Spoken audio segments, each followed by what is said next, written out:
Hi అండి. Welcome to Teja food secrets. ఈరోజు నేను రోడ్డు సైడ్ దొరికే మెత్తటి పకోడీ ఎలా చేయాలో చూపించబోతున్నాను. చలికాలంలో వేడి వేడి టీతో పాటు ఈ పకోడీ తింటే చాలా బాగుంటుంది. ముందుగా ఒక వెడల్పాటి గిన్నె తీసుకొని అందులో 1 కప్పు శనగపిండి తీసుకోవాలి. ఏ కప్పుతో అయితే శనగపిండి తీసుకున్నామో ఆ కప్పులో సగం వరకు బియ్యపిండి తీసుకుంటే సరిపోతుంది. 2 ఉల్లిపాయలను ఇలా చిన్నగా కట్ చేసి వేసుకోవాలి.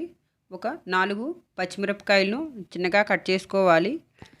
కొంచెం కరివేపాకును ఇలా తుంచి వేసుకోవాలి. చిటికెడు పసుపు, తగినంత ఉప్పు వేసి, అర స్పూన్ జీలకర్ర వేసుకొని పిండిని కొంచెం కొంచెంగా వాటర్ పోస్తూ కలుపుకోవాలి.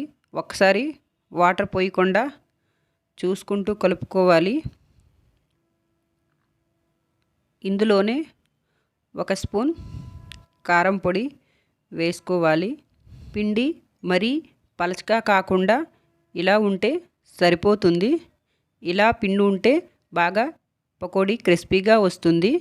పకోడీ వేసే ముందు పిండిని ఒకసారి బాగా కలుపుకోవాలి.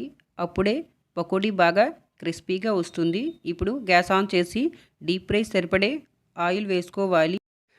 ఆయిల్ వేడయ్యాక ఇలా చిన్న చిన్నగా పకోడీ వేసుకోవాలి.